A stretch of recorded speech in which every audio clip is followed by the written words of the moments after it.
Welcome to learn IQ. আজকে তোমাদের জন্য একটি খুবই গুরুত্বপূর্ণ একটি টপিক নিয়ে এসেছি। তোমরা দেখলেই বুঝতে পারছো, হকার সমস্যা ও প্রতিকার এই নিয়ে তোমাদের আজকের প্রতিবেদন। ঠিক আছে? তো এরকম আমি খুবই গুরুত্বপূর্ণ ইম্পর্টেন্ট প্রতিবেদন নিয়ে তোমাদের জন্য রেগুলার ভিডিও আপলোড করেছি। তোমরা আমার প্লে লিস্টে গেলে দেখতে পাবে। এগুলো আসন্ন তোমাদের PSC clerkship, main, WBP, SI, miscellaneous, WBCS সমস্ত রকম ডেসক্রিপটিভ এক্সামে এগুলো কভার করবে। তো এগুলো দেখে তোমাদের একটা ধারণা এবং বেসিক ইম্পর্টেন্ট কি পয়েন্ট এবং শব্দে কিভাবে ব্যবহার করবে সেগুলোই লেখানোর চেষ্টা করা হয়েছে। দেখো, তোমরা আশা করি তোমাদের ভিডিওটি ভালো লাগবে। এখানে যে হেডিংটি দেওয়া হয়েছে সেটা হচ্ছে অবৈধ দখল, দখল নাকি বেঁচে থাকার লড়াই। তো এরকম একটু কোয়েশ্চেন মার্ক দিয়ে হেডিংটি দেওয়ার চেষ্টা করা হয়েছে। দেখো, সংবাদ সংস্থা ডিসেম্বর 9, 2025, কলকাতা। ফুটপাত নগর জীবনের শ্বাস, কিন্তু আজ সেই শ্বাসরুদ্ধ হয়ে পড়েছে। শহরের ব্যস্ত মোড়ে, বাজারের পাশে, হাটে, মাঠে পথচারীরা আর নিরাপদে হাঁটতে পারেন না। ফুটপাত যেন পথচারীর নয়, দখলদারদের সম্পত্তি। কোথাও হকারদের দোকান, কোথাও বড় ব্যবসা প্রতিষ্ঠানের বেআইনি বাড়তি বিস্তার, অধিকার হারাচ্ছে সাধারণ মানুষ। তো তোমাদের এই বেসিক কিছু জিনিসগুলো কমন ব্যাপারটা, যেটা তোমাদের হকার নিয়ে সমস্যা, যেই পথে পথঘাটে যে সমস্যা বর্তমানের একটা একটা জ্বলন্ত সমস্যা, তোমরা সব জায়গায় দেখতে পাবে সেটা। ফুটপাত দখল হয়ে যাওয়া বিভিন্ন সদর জায়গাতে, জেলার সদর বলো, বিভিন্ন মফস্বলগুলোতে বলো, কলকাতাতে তো তোমরা দেখতে পাবেই, নিউ মার্কেট, স্প্ল্যানেড সমস্ত জায়গাগুলোতে। তো এই নিয়ে তোমাদের রিসেন্ট সমস্যাটাকে প্রথমেই অল্প শব্দের মধ্যে মেনশন করবে, এটাই তোমাদের কি কি ভূমিকা। দেখো, তোমাদের তো পরীক্ষাতে সময় কম, সেই কারণে তোমাদেরকে যত সংক্ষেপে লেখানোর চেষ্টা করা হয়েছে, 200 থেকে 250 শব্দের মধ্যেই চেষ্টা করা হয়েছে। তোমরা এখান থেকে কিছু পয়েন্ট অ্যাডও করতে পারো, কিছু বাদও দিতে পারো, সেটা তোমাদের ব্যাপার। তারপরে প্যারা, প্রশাসন মাঝে মাঝে উচ্ছেদ অভিযান চালালেও তা দীর্ঘস্থায়ী সমাধান আনতে ব্যর্থ হয়। গবেষণায় দেখা গেছে, বড় ফুটপাতের প্রায় 60% অংশই দখলে চলে যায় ব্যবসা ও মালপত্রে।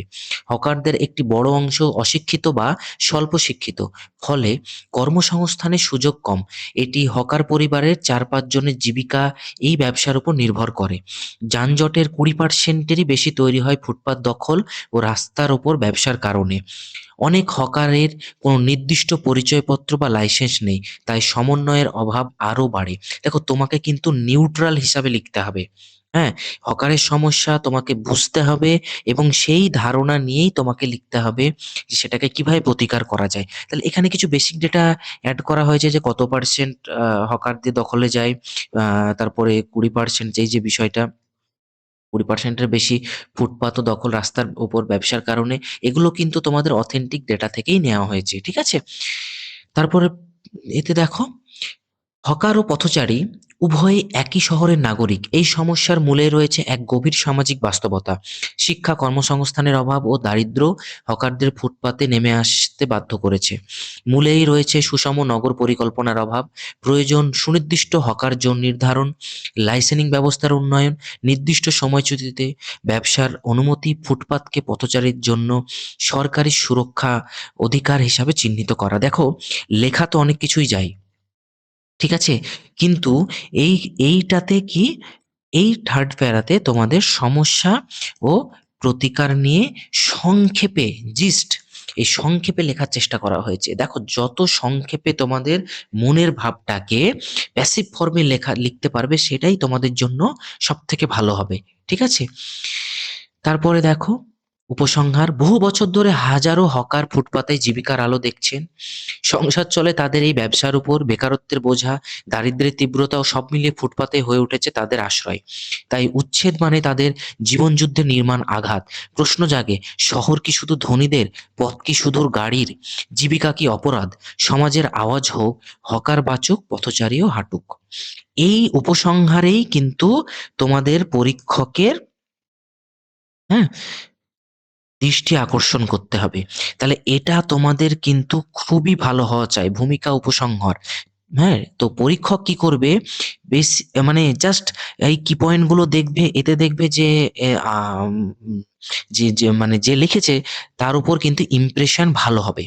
তাহলে এখানে কিন্তু তোমাদের নম্বরগুলো বাড়ার চান্স থাকে। এইরকম কিছু পয়েন্ট, হ্যাঁ, কিছু স্লোগান এড করে নেবে, নিজের মতো বানিয়ে নেবে। পরীক্ষাতে কোনো একটা অন্য টপিকও তো আসতে পারে। নিজের মতো বানিয়ে নাও, কোনো অসুবিধা নেই। হ্যাঁ, চেষ্টা করো।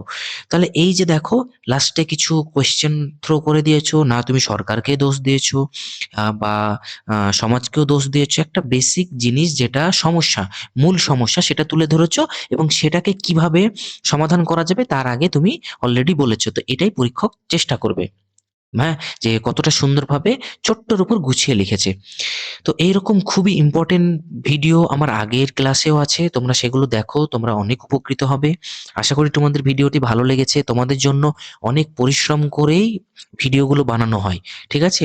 আমি সময় অনেক কম পাই, তার মধ্যেও তোমাদের আসন্ন পরীক্ষা, সময় কম, ভিডিওগুলো আনার চেষ্টা করছি যাতে তোমরা কিছুটা আলাদাভাবে লেখার চেষ্টা করতে পারো। হ্যাঁ, তো অবশ্যই ভালো লাগলে যারা নতুন আছো লাইক করো এবং অবশ্যই আমার চ্যানেলটিকে সাবস্ক্রাইব করো। তোমাদের একটা করে সাবস্ক্রাইব কিন্তু আমাকে চ্যানেলের নতুন ভিডিও আনার অনুপ্রেরণা দেবে। ঠিক আছে? এই আমার টেলিগ্রাম গ্রুপ, এখানে তোমরা জয়েন হতে পারো। এখানে আমি বেঙ্গলি টু ইংলিশ ট্রান্সলেশনের জন্য, হ্যাঁ, এই ইংলিশ টু বেঙ্গলি ট্রান্সলেশনের পিডিএফ দিয়েছি, সেখান থেকে তোমরা ডাউনলোড করে দেখে নিতে পারো। তোমাদের হয়তো অনেক উপকারে লাগবে। Thank you.